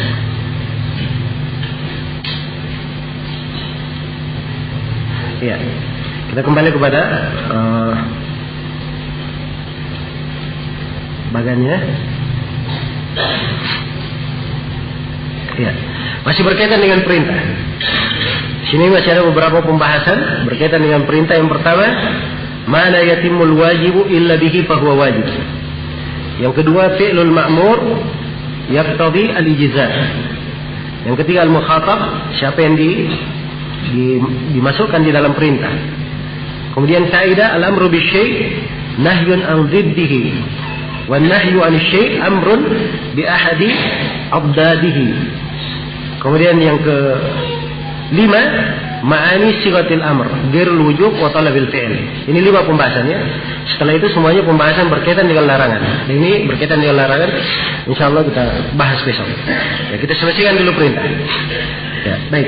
Kata penulis rahimahullahu taala, ya, kata beliau wal amru bi ijadil fi'li amrun bihi. Nah, dan perintah untuk mengadakan perbuatan, ya, perintah untuk mengadakan perbuatan amrun bihi adalah perintah untuk mendatangkan perbuatan tersebut. Iya. Jelas ya? Wa bima la yatimul fi'lu illa bihi. Ya. Dan dia melakukannya dengan apa yang tidak akan sempurna perbuatan itu kecuali dengannya. Ya, saya beri contoh ya. Sekarang kalau seorang diperintah sholat, wajib bagi laki-laki sholat berjamaah. Wajib atau tidak? Jawabannya wajib. Jadi perintahnya adalah apa? Wajib sholat berjamaah bagi siapa? Laki-laki. Orang pergi berjamaah, sholat berjamaah itu, dia harus apa? Harus berjalan ke masjid. Ya kan? Harus berjalan. Maka dia menunaikan sholat berjamaah ini tidak akan mungkin sempurna kecuali dengan apa? Dia berjalan ke masjid. Kalau begitu berjalan ke masjid hukumnya apa? Hukumnya juga adalah wajib. Dan ini pembahasan disebut oleh para ulama dengan nama ya ma la yatimul wajibu illa bihi fahuwa wajib. Apa yang kewajiban itu tidak sempurna kecuali dengan itu, maka hal itu juga dianggap apa? Dianggap wajib. Berjalan untuk menunaikan sholat berjamaah, untuk menunaikan sholat berjamaah di masjid tidak akan sempurna kecuali dengan berjalan ke masjid, maka berjalan juga hukumnya apa? Hukumnya wajib. Jelas ya? Ini makna kaidah yang disebutkan di sini oleh penulis. Ya, mana kaidah yang disebutkan di sini oleh penulis rahimahullahu taala. Ya, hanya saja ya. Baik, hanya saja di contoh yang disebutkan oleh penulis ini contohnya perlu perlu diperbaiki. Ya. Beliau beri contoh di sini kal amri bis shalah. Seperti perintah untuk salat. Ya. Fa innahu amrun bit taharah. Sungguhnya adalah dia kalau diperintah untuk salat, berarti salat itu harus dengan apa? Berwudu. Ya.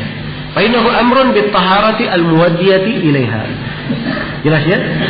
Jadi kalau diperintah untuk salat, berarti dia diperintah untuk wudu. Yang wudu ini menyempurnakan apa? Salat. Kalau begitu perintah untuk salat berarti juga perintah untuk apa? Berwudu. Ya. Kenapa saya katakan ini perlu diluruskan? Karena perintah untuk berwudu itu perintah tersendiri di dalam nas-nas apa? Hadits yang lain, perintah tersendiri. Ya, kalau begitu percontohannya kurang apa? Kurang bagus. Ya. Contoh yang kita sebutkan tadi itu sudah bagus ya. Saya beri contoh lain. Ya. Salat dengan apa? Menutup aurat. Ya. Ya, kalau diperintah salat menutup aurat, dia tidak punya baju. Apa yang dia lakukan? Dia tidak punya baju, tapi punya kemampuan beli baju. Dia harus beli? Ya, jawabannya dia harus beli baju. Jelas ya? Karena kesempurnaannya melakukan salat, kewajibannya menunaikan ibadah salat ini tidak akan sempurna kecuali dengan dia apa? Membeli baju. Maka dia wajib untuk membeli baju tersebut. Ya, jelas sampai sini ya? Ya. Baik. Jadi mana kaidah yang disebut oleh penulis di sini, rahimahullahu taala. Iya. Kemudian kata beliau rahimahullah, ya. Wa idza qila yakhrujul ma'muru 'anil uhdah. Dan kalau sudah dikerjakan, maka orang yang diperintah itu keluar sudah dari al-uhdah. Keluar sudah dari apa? Beban pensyariatan. Ya, jadi kalau dia sudah diperintah salat. Setelah dia melaksanakan salat, maka gugurlah kewajiban apa? Kewajiban salatnya. Yaitu maksud dari ucapan penulis di sini. Nah, sebab memang asalnya seseorang yang sudah menunaikan kewajiban, ya, kapan dia tunaikan sebagaimana yang diperintah, maka dia sudah lepas dari apa? Dari perintah tersebut. Ya, kemudian kata beliau, alladzi yadkhulu fil amri wan nahyi wa ma la yadkhulu. Ya, pembahasan tentang siapa yang masuk dalam perintah dan larangan dan siapa yang tidak masuk. Ya, ini diberi judul di sini ya. Ya, diberi judul. Jadi beliau ingin menerangkan di perintah dan larangan itu ternyata ada yang masuk dalam perintah dan ada yang tidak masuk dalam perintah. Ya, di sini beliau akan merinci. Ya. Kata beliau, yadkhulu fi khitabillah ta'ala al-mu'minun. Ya. Nah, kata beliau masuk di dalam khitab Allah. Ya. Siapa yang Allah perintah? Kaum mukminun. Ya. Kaum mukminun, laki-laki yang beriman. Perempuan bagaimana? Masuk atau tidak? Ya, tentunya masuk ya. Cuma penulis di sini membahasakan apa? Ya, membahasakan bahasa umumnya saja yang dipakai. Ya, yang dimaksud laki-laki dan perempuan apa? Yang beriman, mukminuna wal mukminat. Ya, yang dimaksud. Jelas ya? Jadi masuk di dalam perintah Allah al-mukminun. Ya, jelas ya, kalau kaum mukminin ini jelas. Sekira dalil-dalilnya juga jelas. Jadi kalau ada perintah syariat, pasti kaum mukminin masuk di mana? Di dalam perintah itu untuk melakukan. Masuk juga di dalamnya, kata penulis. Nah, kemudian beliau berkata, wasahi wasabi wal majnun ghairu dakhilina fil khitab. Ya, adapun orang yang as-sahi, orang yang lupa. As-sahi itu orang yang lupa. Lupa itu lawan dari mengingat. Iya, lawan dari apa? Mengingat. Nah, orang yang lupa, was-sabiyu dan anak kecil, wal majnun dan orang yang tidak waras, ghairu dakhilina fil khitab. Mereka tidak masuk di dalam apa? Di dalam pembicaraan, di dalam kitab. Ya, dan ini ucapan penulis di sini perlu dirinci. Perlu dirinci. Rinciannya begini. Kita mulai dari orang yang lupa. Orang yang lupa itu betul seperti yang dikatakan oleh penulis. Dia tidak apa? Ya, tidak masuk di dalam kitab. Artinya bukan mukallaf. Ya, karena dia apa? Karena dia lupa. Orang yang lupa itu tidak dituntut melaksanakannya. Jelas ya? Karena dia lupa. Tapi dari sisi lain dia tetap mukallaf. Sebab kapan dia ingat, ya dia wajib melaksanakan perintah atau tidak? Wajib ya. Karena dia lupa sholat.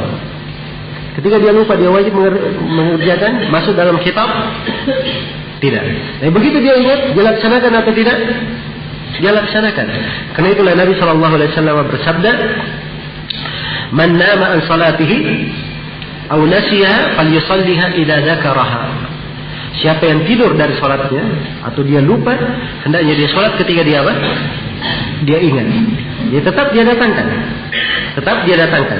Ini sisi yang pertama berkaitan dengan lupa, orang yang lupa. Yang kedua, dia tetap mukallaf kalau berkaitan dengan hak-hak hamba. Ya. Jelas ya? Orang bawa mobil. Ya. Dia mundur. Lupa bahwa ada motor orang di belakang. Ya. Motor orang keinjak, rusak. Dia ganti motor orang atau tidak? Di sini lupanya apa namanya? Tidak dianggap. Jelas ya, hak orang harus apa? Harus dia ganti. Hak orang harus dia ganti. Jadi ucapan penulis di sini tidak masuk di dalam kitab. Ini berkaitan dengan kitab apa? Taklif. Iya. Pada saat dia lupa, betul tidak masuk di kitab. Begitu dia ingat, kewajiban tetap apa? Tetap wajib dia laksanakan. Nah, kemudian yang kedua, sabi, demikian pula anak kecil. Ya, kata beliau anak kecil. Ini tidak masuk dalam kitab, sebab anak kecil dia tidak diwajibkan melakukan kewajiban-kewajiban syariat kecuali kalau dia sudah apa? Sudah dewasa. Ya, adapun kalau dia kecil boleh dilatih berpuasa, dilatih dia sholat, bahkan sholat lebih tegas lagi. Ya, diperintah di umur 7 tahun, kalau 10 tahun dah sholat boleh dipukul. Dipukul untuk mendidik dia sholat, bukan karena sholat itu wajib. Agar supaya dia dididik apa? Terbiasa sholat. Jelas ya? Kemudian yang ketiga, wal majnun, orang yang gila. Ya, atau orang yang tidak waras. Nah, orang yang tidak waras ini tidak masuk di dalam kitab sebab dia apa namanya? Tidak ada kesadaran. Dan ini semuanya untuk tiga ini Nabi SAW bersabda, "Rafi al-aqlam, rafi al-qalam an salatah."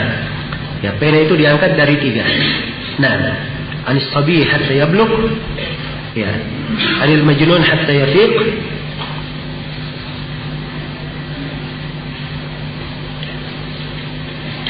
anil naim hatta yastayqid, kemudian anis sabi hatta yablugh, wa anil majnun hatta apa?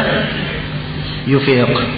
Ya, pena itu diangkat dari 3. Yang pertama dari orang yang tidur sampai dia apa? Dia bangun. Dan orang yang lupa itu sama dengan orang yang tidur. Jelas ya? Kemudian yang kedua, pena diangkat dari anak kecil sampai dia balik. Dan pena diangkat dari orang yang gila sampai dia apa? Sampai dia sadar. Kemudian pembahasan berikutnya, kata beliau wal kuffaru mukhatabuna bi furu'is syara'i'. Ya, dan orang-orang kafir itu mukhatabun. Ya, mereka ini orang-orang kafir mukhatabun. Ya, tetap kena perintah, kena khitab terhadap furu'us syariah, terhadap cabang-cabang syariat yang harus dilaksanakan. Ya. Wa bima la tasihhu bihi wa huwa Islam. Ya. Dan tetap dikenakan apa namanya? Dengan hal yang tidak akan syah dengannya kecuali dengan keislaman. Ya. Jadi secara umum, ya. Secara umum orang-orang kafir itu kan tidak diterima salatnya, puasanya, hajinya kecuali kalau dia apa? Kecuali kalau dia muslim. Dia berucap syahadat la ilaha illallah Muhammadar Rasulullah. Ya. Tapi sekarang ya, apakah mereka orang-orang kafir ini ketika tidak salat, tidak puasa, dia tidak haji, tidak ada dosa karena itu? Jawabannya tidak. Pada hari kiamat tetap dihukum apa? Dihukum karena meninggalkan. Ya. Jadi ini perhatikannya kesialannya orang kafir. Ya. Yang pertama, ibadahnya tidak diterima. Ya. Karena dia tidak Islam. Kalaupun dia lakukan, tidak diterima. Kalau dia tidak lakukan, tetap juga apa? Tetap juga akan disiksa pada hari kiamat. Ya. Kalaupun dia lakukan dan dia kafir, tidak diterima dan tetap juga disiksa pada hari kiamat. Ya. Beliau bawakan ayat di sini. Di qoulihi ta'ala ma salakakum fi saqar qalu lam nakum minal musallin. Ya, berdasarkan firman Allah Ta'ala, pertanyaan ditujukan kepada orang kafir, kenapa kalian berada di neraka Saqar? Maka orang-orang kafir menjawab, kami dulunya bukan orang-orang yang melakukan sholat. Iya. Jelas ya? Dan juga ayat fawailul lil musyrikin alladzina la yu'tuna zakat. Celakalah orang-orang musyrik yang tidak mengeluarkan zakat. Jadi katakan celaka karena tidak mengeluarkan apa? Mengeluarkan zakat. Jadi mereka ini mukhatabuna bi furu'is syara'i'. Jelas ya? Jadi kalau saya simpulkan, ya, khusus berkaitan dengan apa namanya masalah siapa yang masuk dalam larangan dan siapa yang tidak masuk, maka ini kesimpulannya bisa dilihat ya. Ya. Orang yang mukhatabun yang dikhitab dengan furu' syariah itu ada 5 yang disebutkan di sini oleh penulis. Pertama seorang mukmin, seorang yang lupa yang kedua, yang ketiga anak kecil, yang keempat apa? Majnun, yang gila. Kemudian yang kelima adalah apa? Kafir. Seorang mukmin dia mukallaf, jelas. Mukmin dan mukminah semuanya apa? Mukallaf. Orang yang lupa, ya, masuk di dalamnya apa?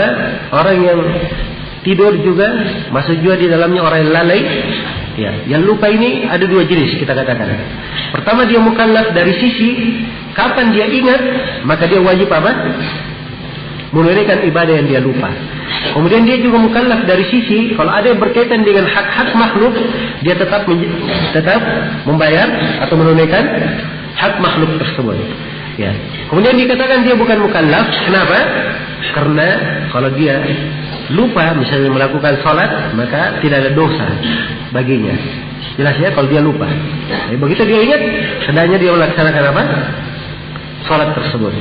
Nah, kemudian anak kecil bukan mukallaf, dimaklumi. Orang gila juga bukan mukallaf. Untuk orang kafir kesimpulannya, ya, dia mukallaf orang kafir ini dari sisi dia mukhatab bi furu'i syariah. Jelas ya, dia tinggalkan, dia pasti dapat siksaan apa? Pada hari kiamat. Dan dia bukan mukallaf dari sisi apa? Ya, seluruh kewajiban itu tidak mungkin diterima dan digugurkan darinya kewajiban kalau dia tidak berislam. Tidak berislam. Jadi ini kesimpulannya. Ya, itu kesimpulannya. Baik. Satu lagi. Ya. Berkaitan dengan pembahasan perintah. Nah, kata penulis rahimahullahu taala, ya, dalam kelanjutan pembahasan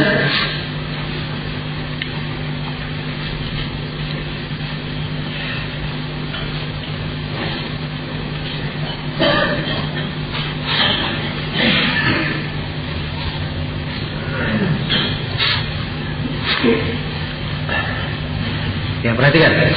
Kata beliau rahimahullah, wal amru bisyai' nahyun an diddihi. Wan nahyu 'anil syai' amrun bi diddihi. Ya. Kata beliau larangan atau perintah untuk melakukan sesuatu,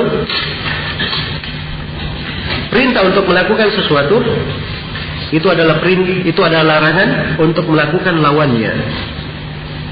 Ya. Larangan untuk melakukan apa? Lawannya. Jadi kalau diperintah sesuatu, berarti dia larangan untuk melakukan apa? Lawannya. Wan nahyu 'anil syai' amrun bi diddihi. Ya. Dan larangan untuk melakukan sesuatu itu berarti perintah untuk melakukan apa?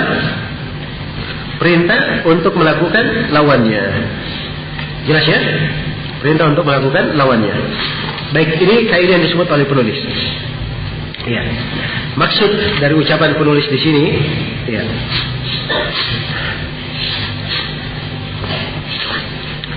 Andai kata seorang itu misalnya dia diperintah untuk sholat, lakukan sholat. Ya. Ketika diperintah untuk berdiri melakukan sholat, dia boleh duduk? Boleh atau tidak? Nah, sekarang diperintah berdiri sholat. Jadi ketika berdiri sholat, harusnya dia berdiri. Dia boleh duduk? Tidak boleh duduk. Dia boleh tidur? Tidak boleh tidur. Dia boleh berjalan? Tidak boleh berjalan. Ya, itulah maksudnya. Ya, kalau diperintah dengan sesuatu, itu artinya larangan untuk apa? Larangan untuk lawannya dia lakukan. Tidak boleh. Lawan dari perintah itu hendaknya apa? Hendaknya dia tinggalkan. Lawan dari perintah tersebut hendaknya dia tinggalkan. Nah, baik. Ini mana ucapan penulis rahimahullahu taala di sini.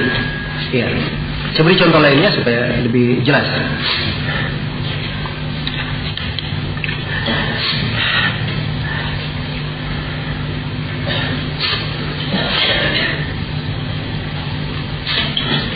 Ya.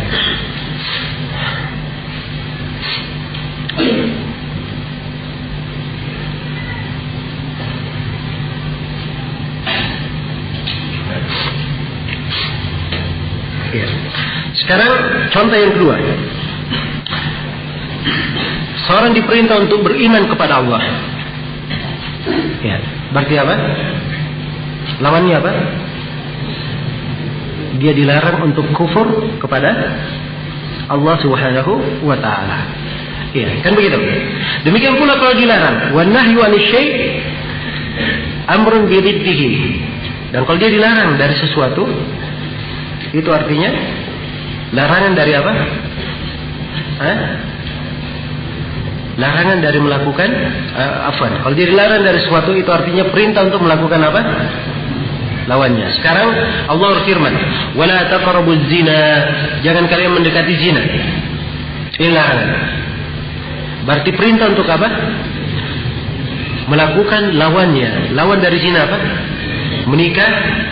Lawan dari zina ya? Menikah. Menikah zina itu bukan? Ya, bukan. Berarti itu perintah untuk apa?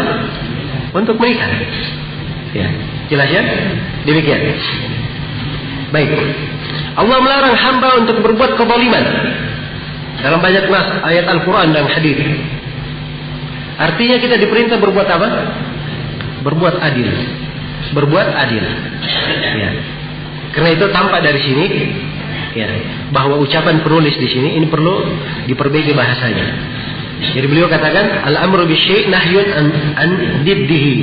Itu bahasa lebih afdalnya kalau dikatakan al-amru bisyai' nahyun an abdadihi. Nahyun an apa? Abdadihi. Ya. Jadi diddihi di situ dijamak jadi abdad. Kenapa? Ya, sebab kalau perintah sesuatu lawannya itu kan banyak. Ya. Maka dia larangan dari seluruh apa? Lawannya. Larangan dari seluruh lawannya. Karena memang maksud dari perintah, ketika diperintah yang dimaksudkan, ya, ketika diperintah akan sesuatu itu berarti larangan terhadap apa? Ya, larangan terhadap apa? Terhadap lawannya dari sisi makna. Dari sisi makna. Apa yang semakna dengannya, semuanya tidak apa?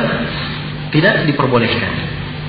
Baik, dari sini saya perlu terangkannya bahwa di dalam masalah keharusan perintah, kalau ada perintah itu berarti lawan dari kalau ada perintah berarti itu adalah larangan dari lawannya. Itu ada 3 madhab. Madhab ahli sunnah wal jamaah seperti yang disebut di sini oleh penulis. Itu madhab ahli sunnah wal jamaah. Jadi kalau ada perintah akan sesuatu, itu artinya apa? Larangan untuk melakukan apa? Lawan-lawannya, hal-hal yang merupakan kebalikannya. Ya. Dan di situ di dalamnya dari sisi makna. Diambil dari sisi apa? Dari sisi makna. Kalau mazhab Mu'tazilah, mereka mengatakan perintah akan sesuatu itu bukanlah larangan untuk lawannya. Itu mazhab siapa? Mu'tazilah. Kalau mazhab Asy'ariyah, ya, perintah akan sesuatu adalah apa? Adalah larangan dari lawannya. Tapi larangan dari lawannya dari sisi lafaz dan dari sisi makna. Kalau ahli sunnah tidak, dari sisi apa? Dari sisi makna saja. Jelas ya? Maka hati-hati, di sini penulis dia pakai bahasa sama dengan bahasa apa? Ahli sunnah. Tapi maksud yang diinginkan adalah madhabnya. Madhab apa? Madhab Asy'ariyah. Iya. Karena itu hati-hati ya di dalam membaca buku-buku orang yang ada bid'ah, itu kadang ya harus dikeluarkan ya bid'ah-bid'ahnya ya, karena memang dia sangat halus sekali menanamkannya. Ya, saya beri contoh lain ya, seperti Az-Zamakhsyari. Ya, Az-Zamakhsyari ini siapa yang tidak kenal? Dia pakar bahasa. Jelas ya? Tapi semua juga orang kenal bahwa dia ini Mu'tazili. Madhabnya apa? Mu'tazili. Orang Mu'tazilah. Ketika dia i'rab Bismillahirrahmanirrahim, kata dia ba di sini adalah bermakna al-musahabah. Bermakna musahabah, pengawalan. Padahal ba dalam bahasa Arab memang ada 2 makna. Bisa bermakna musahabah dan bisa bermakna apa? Isti'anah. Ya. Kenapa dia maknanya musahabah? Dia tidak mau memakai makna isti'anah. Sebab kalau dia pakai makna isti'anah itu bertentangan dengan madhabnya. Andai kata makna ba isti'anah artinya hamba berkata dengan nama Allah, saya memohon pertolongan dengan nama Allah Ar-Rahman Ar-Rahim untuk membaca.